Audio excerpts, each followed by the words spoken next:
மெட்ராஸ் பார்த்தீங்களா?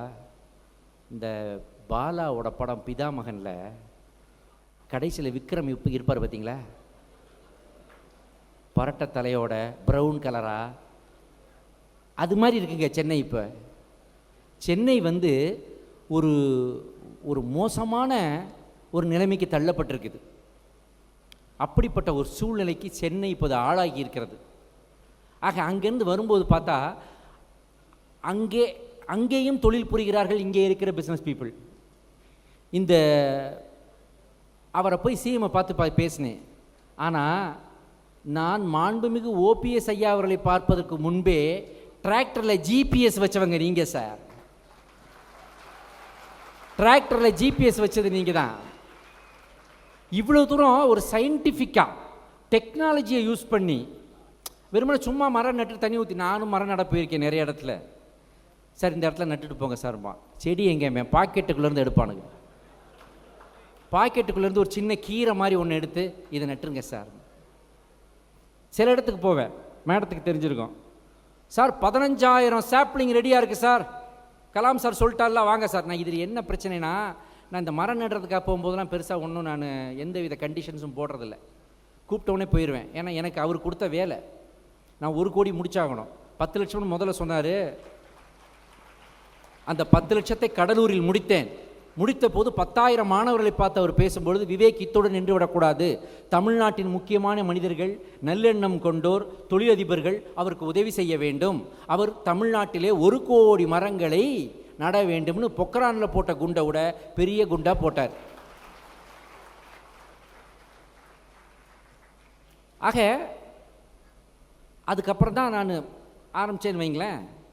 இப்போது இந்த விஷயங்களை பண்ணும்போது டெக்னாலஜி சும்மா போனால் 5,000 மரம் இருக்குது சார், 15,000 மரம் கேட்டிங்களா சார், சரி 15,000 மரக்கன்றுகளை எங்கே நான் கேட்பேன். அங்கே பக்கத்தில் ஒரு 200-300 சாப்ளிங் தான் இருக்கும். அவன் சொல்லுவான், மீதியெல்லாம் லாரியில் வந்துக்கிட்டு இருக்கு சார். லாரி எப்போ வரும்? ராஜமுந்திரியில் கிளம்பிருச்சு சார். ராஜமுந்திரியில் கிளம்பி லாரி வந்துக்கிட்டே இருக்குது. நீங்கள் ஒரு சும்மா ஒரு ஆரம்பத்துக்கு இந்த 200 நட்டுட்டு போங்க, மீதி எப்படி நம்புறது? இன்னும் சில பேர் என்ன பண்ணுவான் தெரியுமா, செடியை நட்டு ப்ரெஸ்ஸெல்லாம் வந்துடுவாங்க. அப்படி தான், இதே மாதிரி தான் ப்ரெஸ்ஸெல்லாம் வரிசையாக வந்து நிற்பாங்க. செடியை நட்ட உடனே எல்லாரும் அந்த ஃபோட்டோவில் இடம்பெற்று நாளைக்கு பேப்பரில் வரணுன்றதுக்காக ஒரு 50 பேர் 50 மக்கு தண்ணியை ஊற்றுவான் சார். ஒரு சின்ன வேப்பங்கன்று 50 பக்கெட்டு தண்ணி சின்ன சின்ன மக்கில் தண்ணி ஊற்றினா தாங்குமா? ஒரு ஃபுல் அடித்த மாதிரி அப்படியே ஆடும் அது. இதை நான் என்னைக்கு வளர்த்து இது என்னைக்கு மரமாக்குறது?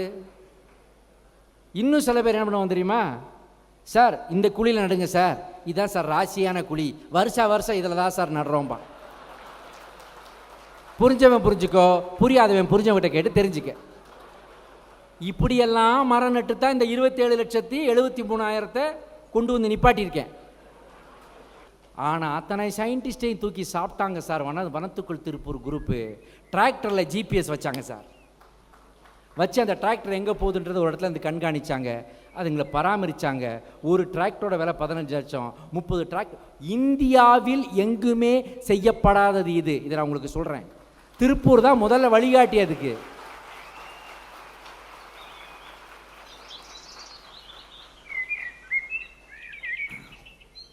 மெட்ராஸில் இப்போ வார்தா புயலில் பார்த்தீங்கன்னா பெரிய பெரிய மரமெல்லாம் விழுந்து போச்சு. அடுத்தாப்புல அந்தமான்லேருந்து என்ன ஆச்சுன்னு தெரில. ஒவ்வொரு டிசம்பர் வரும்போதும் தமிழ்நாட்டின் தலைநகரான சென்னைக்கு பல சோதனைகள் வருது. போன டிசம்பரில் ஃபுல்லாக மழை வெள்ளம், போட்டு ஓடிச்சு. இந்த டிசம்பரில் பார்த்தீங்கன்னா நம்முடைய முதலமைச்சர் அவர்களை இழந்தோம். அதற்கப்புறம் தொடர்ந்து வார்தா புயல்னால் எப்படி அடிச்சது தெரியுமா? நான் மொட்டை மாடிலேருந்து பார்த்தேன். பெரிய, அதாவது ஒரு தென்னை மரம் வீட்டு பக்கத்தில், அது ஒரு 20 அடி தாண்டி நிற்கிற ஒரு தென்னை மரம், அது ஒரு 80 அடி உயர தென்னை மரம். அந்த தென்னை மரம் கிராஃபிக்ஸில் கூட அப்படி பண்ண முடியாது, இங்கே வரைக்கும் வந்துட்டு போச்சு. சாயுது 120 அடியில் உஷ்ன்னு அடிக்குது, புரட்டி எடுக்குது. பறவைகள்லாம் ரொம்ப கஷ்டப்பட்டுச்சுங்க. பேசும்போது சொன்னார், பறவைகள் அவ்வளவா இது பண்ணல, அதுகளுக்கு தெரிஞ்சிருச்சுன்னாரு. அதுலேயும் சில மக்கு பறவைகள் இருக்காதா? இந்த மாதிரி சதாசிவம் சார் சொன்னதெல்லாம் எல்லாம் பிரில்லியன்ட் பறவைகள். இதெல்லாம் சாட்டர்டே ஆனால் நம்ம வைக்கிற சாப்பாட்டுக்காக வெயிட் பண்ணுற காக்காய்கள். ஸோ அதுங்கெல்லாம் ரொம்ப கஷ்டப்பட்டுருச்சுங்க. அணில்லாம் விழுந்துருச்சு. கிளிஞ்சல்னு ஒரு சின்ன பறவை ஐயா, உங்களுக்கு தெரியாததில்லை. கிளிஞ்சல்னு வானத்தில் மிக உயரத்தில் பறக்கும். இவ்வளோ தான் இருக்கும், மொத்தமே என் கை இருக்குது பாருங்க, இந்த அளவு தான் இருக்கும் அந்த பறவை. மிக உயரமான உயரத்தில் பறக்கும்.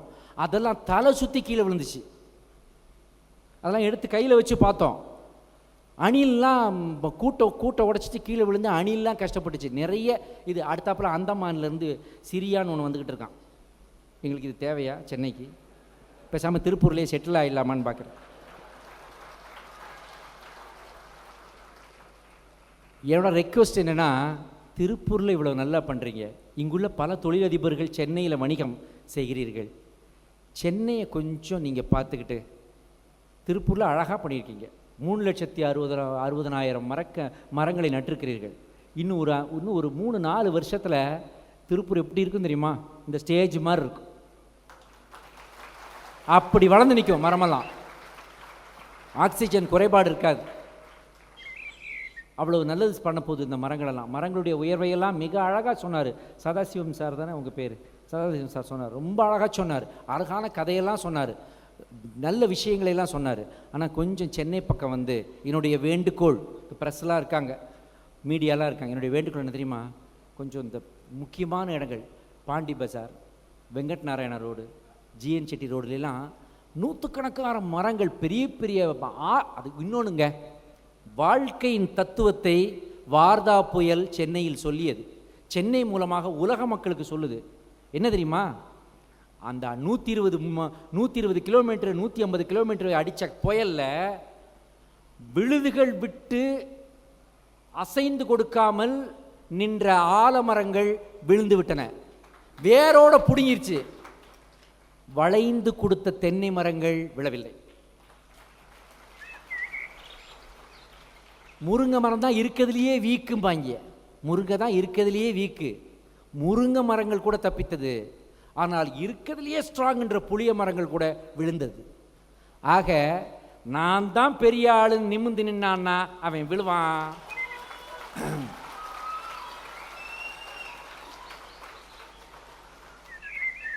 நானும் இந்த வாழ்க்கையில் வருகின்ற மாற்றங்களுக்கு என்னை ஆட்படுத்தி கொண்டு மற்றவர்களுக்கு நல்லது செய்து நானும் ஒரு பணிவான வாழ்க்கையை வாழ்கிறேன், வளைந்து கொடுக்கக்கூடிய வாழ்க்கையை வாழ்கிறேன் என்று சொல்பவன் தப்பிப்பான். இதுதான் எனக்கு வாரதா புயல் சொல்லிக் கொடுத்தது.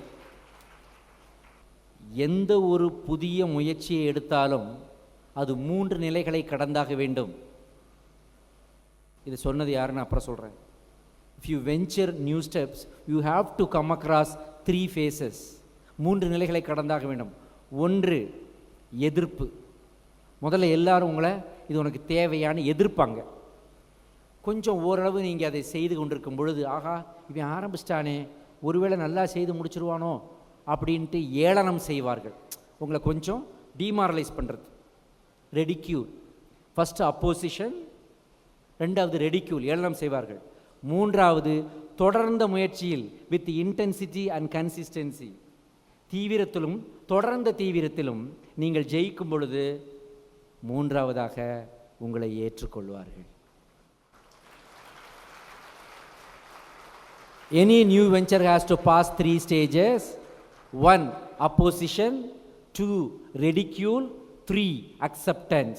இதை சொன்னவர் சுவாமி விவேகானந்தர்.